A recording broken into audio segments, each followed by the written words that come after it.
Chers internautateurs, chères internautatrices, bienvenue sur la Trick Track Télé. Content de vous retrouver pour ce petit papotage, cette petite tour d'horizon en ce début d'année 2016 avec un éditeur qui vient régulièrement et qui donc nous apporte des nouvelles fraîches sur ce qui arrive, nouvelles fraîches sur peut-être encore ce qui arrivera un petit peu plus tard dans cette année 2016. Et cet éditeur, c'est Asynchron, l'homme aux chemises magiques qui va commencer de suite après nous avoir salué par nous dire où est-ce qu'il se fournit. Salut Monsieur Olivier. Bonjour Guillaume. Vas-tu nous donner ton secret? Non. Eh ben, voilà, je vais donc continuer de porter des t-shirts désagréables alors que je pourrais avoir des chemises de qualité. Non, tu ne m'aideras pas. Je crois qu'on n'a pas le droit de faire de la pub à la télé. La dérobade, tu sais, genre tchac, tchac, tchac. Celui qui peut-être pourrait nous donner quelques informations puisqu'il peut l'observer et l'espionner, c'est Monsieur Maximilien d'Asynchron. Salut Maximilien. Salut. Est-ce que tu sais où est-ce qu'il se fournit en chemise? Non, ça fait 1 mois et demi que je suis à Tours et je n'ai pas encore réussi à trouver. Ouais. On va farfouiller, je veille. On va fouiller, on va veiller. Et enfin, fan de Asynchron et donc qui est avec nous à la table, Monsieur Xavier. Salutations Xavier. Oui. Tu es un des fans puisque tu as beaucoup de jeux de chez Asynchron. A priori, il y en aura encore d'autres que tu pourrais avoir dans ceux qui vont nous être présentés. Du coup, Olivier… Si ça se passe bien. Si ça se… commence pas, hein, si ça se passe bien. Du coup, 2016, pour Asynchron, qu'est-ce que ça va être? Quel est le programme dans les choses qui arrivent et qui vont arriver? Alors, on a fait aujourd'hui, nous sommes… fin mars 2016, nous avons fait la Trick Track Télé de Guédelon qui fait partie de ces projets 2016. Donc, il y a eu certaines questions. Ce n'est pas un jeu de commande, c'est un jeu d'un auteur, Xavier Faure, Xavier Arbre de Vie. Et tu as rencontré le prototype et Xavier et c'est toi qui as décidé de l'éditer, c'est ça? Voilà, donc l'histoire, ça remonte, je pense, il y a 3 voire 4 ans. Donc, c'était à Cannes. Xavier me propose son prototype sur le jeu de Guédelon. Voilà. Et donc, ça m'intéresse. Mais c'était pour moi pas assez abouti. D'accord. Donc du coup, on a retravaillé, enfin il a retravaillé principalement… faut bien comprendre que les auteurs de jeux, à part quelques-uns, vraiment qui se comptent sur les doigts d'une main, c'est pas leur job à plein temps. Donc développer un jeu, ça prend du temps parce que on y travaille comme ça, par petits bouts. Voilà. D'accord. Donc du coup, itération après itération, on est arrivé à une version que j'ai estimée présentable parce que dès le départ, moi j'avais l'idée de proposer ce projet à Guédelon. En partenariat avec Guédelon. Voilà. Et donc, du coup, ça a été la deuxième partie une fois que ce projet était présentable. Ça n'a pas été une commande, c'est toi qui est allé démarcher ou en tout cas rencontrer les responsables du chantier de Guédelon pour savoir si c'était faisable. Voilà. Et donc, ce qui est intéressant, c'est que on leur a laissé donc un prototype. Ils y ont joué. Et ce qui est très intéressant, c'est que nous, quand on y joue, on a des ouvriers qu'on va positionner sur des lieux où ils vont faire un travail. Mais eux, quand ils y jouaient, le pion, c'était Robert ou c'était Michel, parce qu'ils s'identifiaient, si tu veux… Avec la réalité de leur quotidien. Et donc, ils ont adoré le jeu. D'accord. Donc ça, on est déjà presque trop avancé par rapport à cette émission, puisqu'on est déjà sur la fin d'année 2016. Oui. C'est ça, hein. On évoquait, alors on ne fait que l'évoquer, puisqu'il y a financement participatif qui est une façon maintenant assez récurrente de fonctionner pour Asynchron. Donc, plutôt fin d'année 2000. Mais on va quand même éclaircir tout de suite le sujet. En fait, nous, on est arrivé au Kickstarter presque par accident. D'accord. Je ne vais pas développer là, mais on n'est pas un pur player, quoi. On n'est pas comme Semoon ou autre. Cool Mini hors note pour ceux qui… Voilà.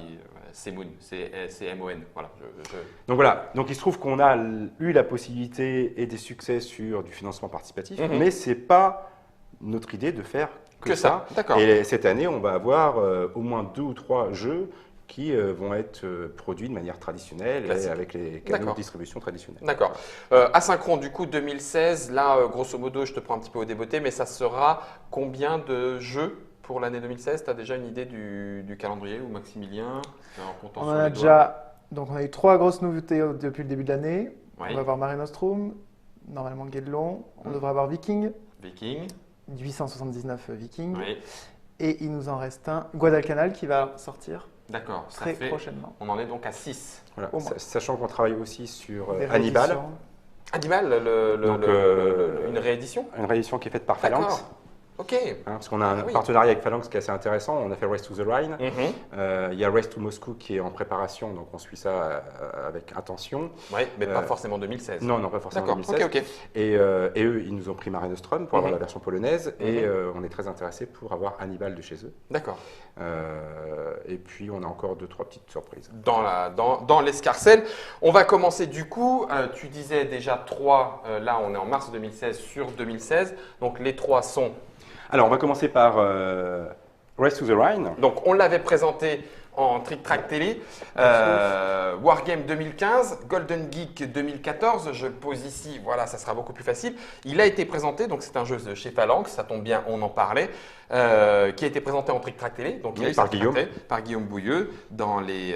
ça y est, j'ai perdu les... Merci Maximilien, tu bosses à Trick Track, non? C'est pas ça le jeu de donc, Monsieur Guillaumeni et Androuch Kijniewicz. Je me permets, moi j'aime bien enlever le jeu.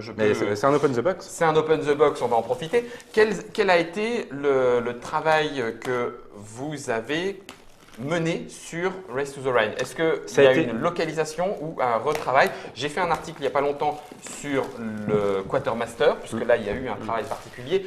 On va voir un petit peu ce que ça a donné, mais il n'empêche que pour Race to the Rhine, qu'est-ce que ça a représenté?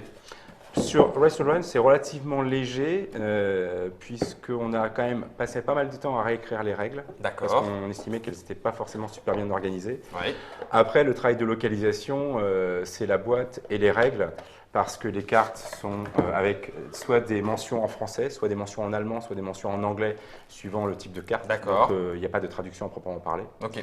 Donc voilà. On a laissé la mention, mais vous avez traduit après tout le reste. Le Starving Civilian, c'est pour le deck anglais. Non, en fait, c'est pas ça. C'est que dans leur idée, si tu veux, il y a, par exemple, les divisions allemandes, Oui. c'est avec un terme allemand. D'accord. Vive la libération, il y a un côté français, donc c'est Vive la fait libération. exprès et on le laisse comme Voilà, ça. voilà, D'accord, voilà. ok. Parce que ça existe, Vive la libération, quelle que soit la langue finalement. Oui, c'est ça. Voilà, on laisse dans la langue de l'élément indiqué. Donc on a les paquets de cartes, on a tous les petits rangements. Vous avez fait les petits stickers que l'on va coller sur les éléments. Ouais. Vous avez bien évidemment la Trick Track Télé. Donc ça, c'est un jeu que vous n'avez pas autant retravaillé que peut-être par exemple Quatermaster. On peut le dire comme ça? Tout à fait. Oui, Tout à fait. d'accord. Et puis au passage, c'est un jeu qui n'a pas été kickstarté. Tout à fait, en édition classique. Si tu me dis si les questions que je pose sont des questions trop curieuses, ça représente un premier tirage à combien d'exemplaires? On a fait un tirage très très modeste parce que l'idée, si tu veux, c'est qu'on est quand même sur un jeu qui n'est pas familial. Et donc notre objectif, c'est pas d'avoir des boîtes qui restent dans notre stock. Oui. Donc du coup, on a fait un tirage à 500 exemplaires Oui. et on escompte bien que d'ici 3 mois, ce soit écoulé. D'accord. Est-ce que ça veut dire qu'au bout de 3 mois, quand un tirage à 500 exemplaires comme Race to the Rhine, on est effectivement dans du jeu de niche, dans la niche des jeux de société, hein, on s'entend, enfin je pense qu'on peut le dire comme ça. Et donc du coup, 500 exemplaires, ça peut paraître peu. Malgré tout, effectivement, il faut le calibrer avec les joueurs qui seront intéressés. Si jamais au bout de 3 mois, il n'y a plus Race to the Rhine, vous en retireriez? Ça va dépendre de quand sort Race to Moscou. Ok. Parce que je préfère, si Race to Moscou sort assez rapidement, on va peut-être par contre en mettre 1000. Parce que c'est le même système de jeu, c'est le tas d'opérations qui change, donc on amorce une sorte de série, donc on peut peut-être aller sur 1000. Peut-être qu'on se dira aussi pourquoi on ne va pas retirer, admettons, 500… 500 autres pour ramener les deux et puis commencer. Mais à choisir, je préfère tirer 1000 Race to Moscou et 0 Race to the Rhine plutôt que retirer 500 et 500. Et puis faire 500, voilà. D'accord, ok. En sachant que l'un pourrait éventuellement ouvrir la porte à l'autre. On est sur du Warto, hein, on peut le dire plus un peu comme ça. Ah, Maximilien, je sens que ça te fait vraiment, le thème est très historique et ça fait très wargame, mais pourtant quand on y joue, c'est presque un jeu de gestion. D'accord.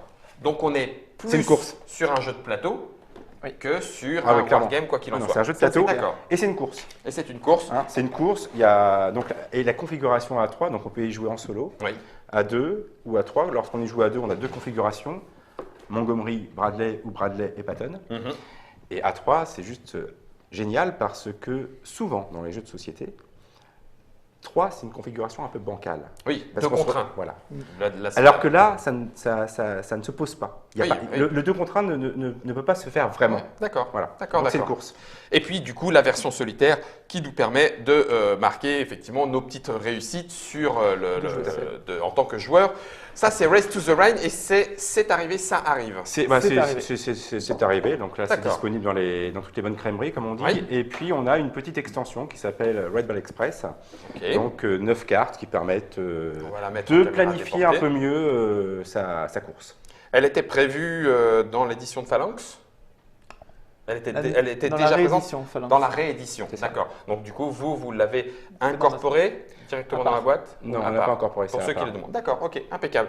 Ça nous permet de savoir donc ce qu'il en est. Ça, c'est la première nouveauté, dirons-nous, 2016, Race to the Rhine. Qu'est-ce qui arrive, puisque Race to the Rhine est déjà arrivé? Quatermaster. Alors là, c'est pareil, là pour le coup, il y a une petite question, hein, j'en profite, on est aussi sur le chat en live. Pour ceux qui suivaient l'émission après, vous aurez aussi les questions de ceux qui sont sur le live. Est-ce qu'une localisation de Strike of the Eagles est à venir sur le jeu de chez Non. Academy Games? Non. C'est le seul jeu sur lequel on va faire l'impasse D'accord. de chez Academy Games. De chez Academy Games. Parce Parce- qu'il y a un partenariat très fort normalement avec Academy Games. Oui, théoriquement on fait tous leurs jeux. D'accord. Mais Strike of Eagle, c'est beaucoup de boulot pour un marché de niche, D'accord. donc on fait l'impasse. On fait l'impasse. Et comme puis, quoi- et puis en plus, les gens qui sont vraiment fans de ce type de jeu, en général, s'en sortent en anglais. Oui. Donc ils peuvent le prendre en VO. Quoi. Il C'est le pas- prend. Ben, ce sont les décisions parfois difficiles à prendre sur l'éditorialiste. Enfin, sur toujours le travail d'éditeur, quoi, bien sûr. Alors voilà, Quatermaster. Donc celui-ci est prévu. Et tu as pour- prêt. Ça y est, il est là. Comme il est Race to dispo. the Rhine, On est comme comme Race to the Freedom, Rhine. ils sont tous sortis. Donc premier quart de l'année 2016, on a donc Race to the Rhine, on a le Quatermaster. Donc là par contre, vous avez quand même, on a travaillé avec Maximilien, tu m'as envoyé des informations pour l'article qui explique toutes les modifications et le travail que vous avez fait pour la version française qui inclut entre autres l'extension aéronavale. Voilà. C'est-à-dire Voilà. qu'aux US, Quatermaster général est vendu $50 Mhm. et l'extension Air Marshal est vendue $25, ce qui fait $75. Oui, Et nous, pour 55 €, vous avez les deux ensemble. d'accord. L'avantage de le récupérer en plus dans la version VF totale. Voilà. Et Alors, ce qu'on a fait comme travail, c'est. il y a un petit côté. Il n'y a pas une histoire là où je peux les ranger directement slivés? Oui, mais je vais te montrer ça après. Tu vois, hein, Je vais te montrer ça on après. va le montrer, d'accord. Voilà. Donc le travail a été au niveau du plateau parce que dans la version d'origine, on a des démarcations au niveau des mers qui sont fines et noires. Mhm. Et il y avait un petit bug aussi au niveau ici. Oui, C'est-à-dire qu'ici, on n'avait Attends, pas on va le forcément. montrer. Voilà, pardon. on va le montrer. Ici, on n'avait pas forcément. Enfin, c'était assez mal fait. Du coup, on avait un doute sur Où est-ce qu'est la séparation? où est-ce qu'il y avait les séparations. Donc nous, on a refait avec des traits blancs plus épais. D'accord. Donc c'est plus lisible. D'accord. La piste de score, c'est pareil, on l'a retravaillé. Il Mhm. faut savoir que dans la version d'origine, on peut gagner en mort subite à Quatermaster. Oui. Donc si on a 30 points ou plus Mhm. d'avance sur l'autre camp, Ouais.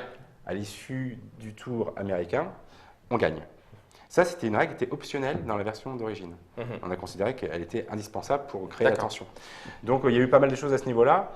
Et puis on a aussi voulu, alors peut-être un peu maladroitement, mais on a voulu simplifier au niveau des cartes statuts, parce que les cartes statuts, principalement, ont un effet qu'au tour d'après. Mhm. La plupart des choses qui peuvent être faites se font au tour d'après. Et c'est vrai que là, on est en train de voir, parce que finalement, quand on creuse un peu, c'est peut-être plus intéressant d'avoir certaines cartes statuts qui ont un effet immédiat. Ah oui, Voilà. d'accord. Mais bon, mis à part ça, Ok. il y a eu un travail. Donc le thermoformage, c'est clairement quelque chose qui existe dans la version française, qui n'existe pas dans la version d'origine. Oui, Et là, je vais vous montrer donc justement la version qui, en l'occurrence, est slivée avec toutes les cartes. oui. Enfin, quasiment toutes les Et cartes. ça tient. Voilà, donc c'est comme ça. On va la mettre en caméra. Clac. Vous avez donc ici les cartes sans le sleeve telles qu'ils sont dans la version voilà, vendue, achetée, commerciale. Et ici, on a les cartes des différents pays qui sont slivées et qui rentrent une fois encore chacune dans leur petit compartiment avec les armées qui sont Voilà. sur le côté. Et donc le plateau vient évidemment ici Bloqué. pour appuyer sur Sur les cartes. armées, Voilà. ce qui fait que normalement, Ah, Attention. attention le test. Ouais, t'as pas peur, toi, hein? Ben, même si ça a bougé un tout petit peu, on verra, mais... Mais non. Ah ben non, ça n'a pas bougé. Le test est concluant. Voilà, ça c'est ce qu'on appelle un test. Bon après, non, je ne veux pas rentrer les problèmes de terminologie. J'ai une petite question sur le live. Certains jouent sans les petits drapeaux. Ça, c'était un petit goodies, on va dire, qu'on a ajouté par rapport à la campagne Kickstarter. Mhm.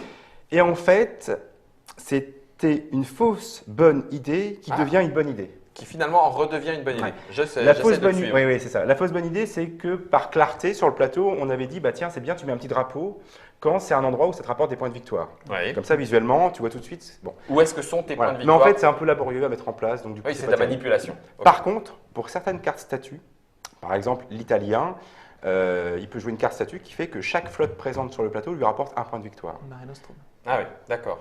Et c'est la carte qui s'appelle Mare Nostrum. Maximilien Pas de placement de Lequis. produit, Hop là, non, bah si. Et donc, du coup, là, c'est très pratique. D'accord. Parce qu'on va mettre les petits marqueurs, parce que les conditions qui consistent à gagner des points de victoire, c'est lié aux zones avec des étoiles, Mhm. donc ça c'est clair. Et puis les cartes statuts qui permettent d'avoir des points de victoire de manière parallèle, Mhm. on voit avec ces petits marqueurs aussi facilement comment on peut compter les points de victoire. Donc, D'accord. donc c'est ça, c'est une fausse bonne idée qui devient en fait.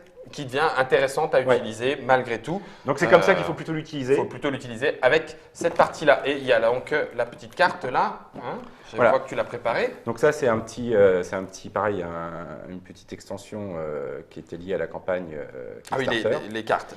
Et donc ce sont 3 cartes qui en fait sont des modifications des règles du jeu. D'accord. Et c'est des choses assez rigolotes Vas-y, parce que on par va exemple l'ouvrir. celle-ci, au début de la partie, si tu veux dans Quartermaster, on pioche des cartes, Mhm. 10, et on en écarte 3. Mhm. Donc notre main est de 7. Oui. Voilà. Et donc ça peut arriver qu'on a une main qui n'est pas terrible. Mhm. Bon. Et donc là du coup, parce qu'on On joue, joue. on joue 2 camps, Oui. 3 contre 3 si on Axe joue à 6. et allié. Voilà. Mhm. Donc si 2 nations S'entend. dans chacun des camps considèrent que leur main elle est vraiment pourrie, donc ils s'entendent, Oui. et bien tout le monde remélange. D'accord. Donc c'est une carte, c'est une règle qu'on pourrait presque appliquer sans. Oui. L'avantage, c'est de l'avoir et donc de pouvoir la jouer en Voilà. cas de besoin. Ça, c'est pour Quartermaster qui est donc arrivé avec Rest to the Rhine. Je vais le mettre du côté de... Hop là. Petite question du chat. 1754 est-il abandonné ou juste en pause? On en profite pour faire le point. Il est en pause. Il est en pause, donc il n'est pas abandonné par définition. Troisième sortie de cette sizaine de jeux qui arrive en 2016. Ah, bah, oh purée. Alors là c'est pareil. Ceux qui n'ont pas vu la partie d'anthologie dans la Trick Track Télé avec l'auteur, Monsieur Serge Laget, je vous invite à le faire. Effectivement, la partie est intégrale. Donc, on a la partie de Mare Nostrum au complet en plusieurs parties, parce que sinon, je pense qu'il aurait fallu brancher Node avec un petit sérum physiologique pour le nourrir. On a fait la partie complète. Ouais, une bonne partie. Non, on va pas vous spoiler, mais je suis content, c'était vraiment une bonne partie. Je vais en profiter pour... T'as gagné ou... Non, on a dit qu'on spoilait rien du tout. Donc, c'est la version définitive, la dernière version de Mare Nostrum qui arrive quand? Qui va arriver fin mai, début juin. Fin mai, début juin. Là, on est dans les jeux dans l'ordre de leur sortie. Race to the Rhine, Quartermaster. Ils sont Le sortis en même prochain, temps. ils sont sortis en même temps. Le prochain, c'est Mare Nostrum. Mm. Ok. Mare Nostrum qui arrive donc mai, tu m'as dit, hein? Fin mai, début Fin juin. mai, début On juin. va dire juin. On va Juin. pouvoir un petit peu, on va dire juin, on va prendre un petit peu de précaution. Alors, donc ça, les règles. Les règles, bah oui. Ok, les règles, voilà, très bien, les règles. Et ça, donc, c'est les petites notes historiques qui sont faites par Pierre Poisson-Marquis. Et donc, c'était prévu dans le Kickstarter. Donc, ça donne un petit historique pour chacune des merveilles et chacun des héros. Chacun des héros. On a vu passer d'ailleurs un premier héros dans le magazine Plateau, Thésée, hein, qui est arrivé ici. On a les différentes planches, ça donne envie de dépuncher. Bon, forcément, on va pas le faire tout de suite, hein, mais vous comprenez bien qu'un joueur va avoir du mal à se retenir quand il voit du punchboard en pagaille comme ça. Ah la vache, la classe. Les voilà les héros, parce que nous, on a fait la partie, tous les héros n'étaient pas encore illustrés sur les petits jetons et tout. Donc, bah voilà, forcément. Et donc, sur ces punchboards, donc c'est du punchboard de 2 mm, donc c'est quand même très épais. Ceux-là, c'est sur du carton gris standard. Hein. D'accord. Mais ça, c'était aussi une petite évolution du Kickstarter. On est sur du carton noir Complet. au niveau de la tranche. Ah vache! Ah oui, On va voir la d'accord. différence. Maintenant, on peut même avoir la. Oh purée, ah oui, ok. Disons Ok. qu'on trouvait que c'était intéressant, vu qu'on a un fond noir, de conserver le côté un peu Noir, oui, classieux de avec la l'élément tranche noire. jusqu'au bout. D'accord, effectivement, je n'aurais pas vu si tu ne me l'avais pas dit. Juste pour rappel, entre la planche avec le nombre de héros et de merveilles de la version boutique et de ceux qui ont pledgé, il y a une différence de combien? Je ne sais plus combien de héros supplémentaires. Non, de merveilles il n'y en a pas supplémentaires. tant que ça en fait. Il y a Ariane et le Minotaur qui sont D'accord. ça, 2 exclusivités pour ceux qui ont Pledgé. soutenu. Oui, soutenu. Et c'est tout. Il y a D'accord. et Thésée, mais après, ça Et c'est par après, rapport mais à. Thésée, c'est pas lié au Kickstarter. Et qui est pas allé au Ah, Kickstarter. peut-être. Et puis il y a l'extension. Oui, alors dans Atlas, par contre, là, il y a encore une planche de héros. Il y a les 6 Encore une héros planche de d'Atlas. Ouais. Et il y a 6 héros pour chacune des extensions thématiques 3, Jérusalem et Syracuse. Ah oui, c'est vrai. C'est l'avantage de faire les articles. C'est qu'après, hop, tu les as vite en tête. Donc, ça, ce sont les Les écrans. petits paravents. Donc, les petits paravents avec au dos le setup. Donc, Ah, là, le tu- setup de la nation. Voilà, de l'Empire. Donc tu poses ici tes pions. Ici, tu mets sur la piste du Sur les leadership. pistes. Là, et là, tu récoltes ta première phase de production. Première phase de production. Donc, qui sont à la couleur de petits plateaux. Le plateau en lui-même, avec le petit plateau et la piste. Donc, bon, vous l'aurez. Voilà. Clac. On va l'avoir ici avec le plateau. Bah, du coup, on l'a mis à l'envers. Hop. Eh oui. Donc ça, Le ce voilà sont, enfin. Le voilà enfin. donc ça, ce sont les plateaux Empire. Mhm. D'accord. Et on a utilisé le verso pour ceux qui ont pris la donne jeton de poker. D'accord. Ok. Ah, il y a Xavier qui a. On sent qu'il y a quelqu'un qui l'attend aussi. Donc 5 aides de jeu qui résument ici Ouais. la séquence de jeu, rappel des conditions de victoire, explication des héros et des De merveilles. tous les héros. Et donc on a 2 petits plateaux additionnels. Alors ça, c'est quelque chose qui se pose. J'en profite. Hein, on est encore à peu près dans les temps. Oui, quand même, malgré tout, on s'étend un petit peu. Sur certains joueurs, on remarque que la production des jeux de société est de plus en plus, entre guillemets, raisonnée. Alors pour le joueur, on ne l'entend pas comme raisonné, parce qu'il se dit, oh bah avant, la lettre de jeu, c'était sur un punch de 2 mm aussi, maintenant c'est en cartonné. Alors effectivement, ça ne s'utilise pas de la même façon, donc j'imagine que pour l'éditeur, ça ne s'édite plus non plus de la même façon. En fait, si tu reprends les plateaux Empire, là, tu vois Ouais. que c'est du carton souple. Carton souple, Ok. ok. Le mieux est l'ennemi du bien. D'accord. Pour la Venise du Nord, Ouais. on a des plateaux. Et on avait dit, bon, pour que ce soit robuste et tout, nickel, on va faire des plateaux en carton épais. Ouais. Sauf que ça a tendance, Oui. au bout d'un certain temps, À à gourdonner. légèrement, mais infiniment. Ouais. Sauf que du coup, ton plateau, il fait ça. Il tourne. Donc dès que tu poses quelque chose, ça tourne. Ouais. Donc Et l'avantage, donc c'est pas uniquement économique. c'est pas que économique. Hein? Ça l'est aussi, mais ça ne l'est pas que. Donc là, on a le plateau additionnel qui permet de poser tous les héros et les merveilles. Oui. Et là, on a le plateau additionnel qui permet de pister, enfin de traquer, enfin de n'importe quoi, qui permet de suivre l'évolution au niveau du leadership. De De savoir. chacun. Sachant que Commerce, donc militaire, politique. ça se pose comme ça quand on joue à 5. Oui. Ce qui fait déjà un plateau.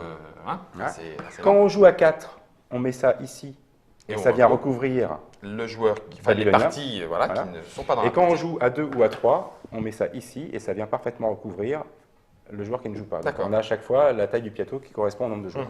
Tout à fait. Avec ensuite les pions. Voilà, hein, on va voir les pions avec les têtes. Voilà, donc Tranchez-leur la tête. les dés sont en résine et sont gravés. D'accord. Donc tu peux les toucher, tu vois, c'est assez agréable. Je voulais pas te toucher comme ça, mais si tu me les donnes, ok, je les prends. Tu voulais pas les toucher comme ça? Non, pas dans ta main, quoi. C'est ça c'est ce que je veux dire, quoi. C'est agréable. Avec les chiffres romains. Et puis, on a... Ah, il a fait son petit prout, impeccable, le sachet. Et on a les différents pions. Ah, purée, forcément, avec ça. Bon, sincèrement, hein, je peux vous le dire comme ça, comme je le vois, je ne sais pas comment Xavier...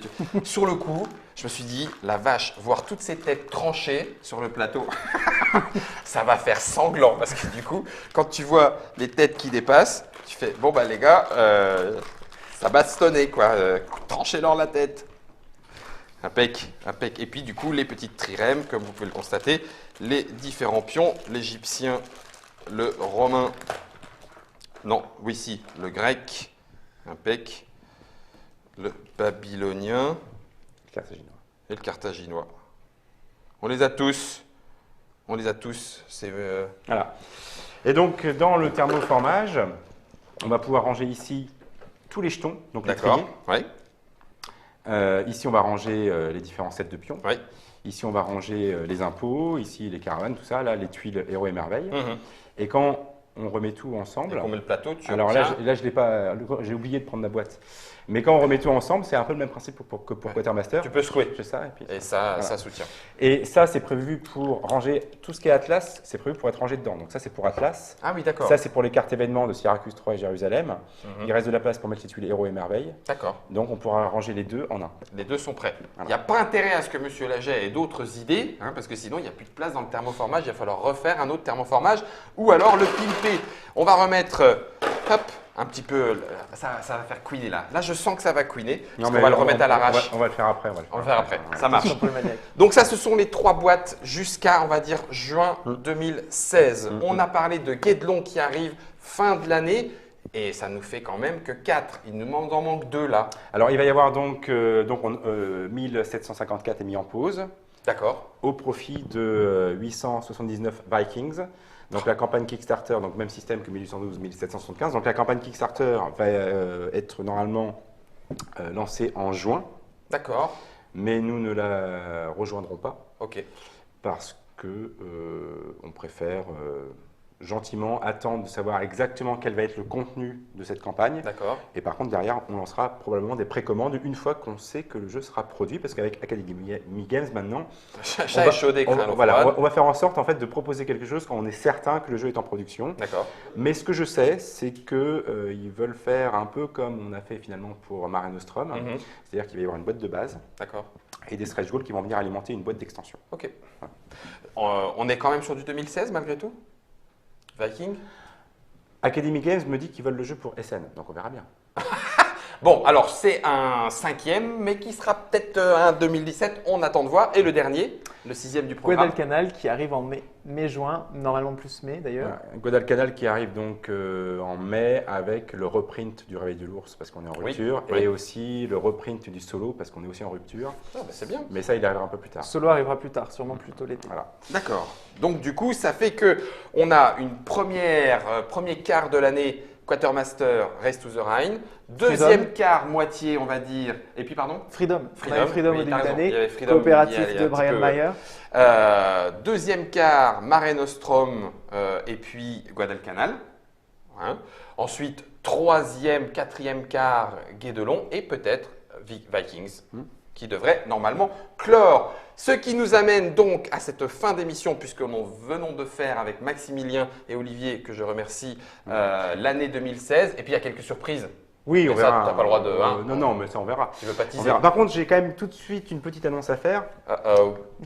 Je ne suis pas prévenu, hein, donc je sors ma double hache non, de tu vas voir, Viking.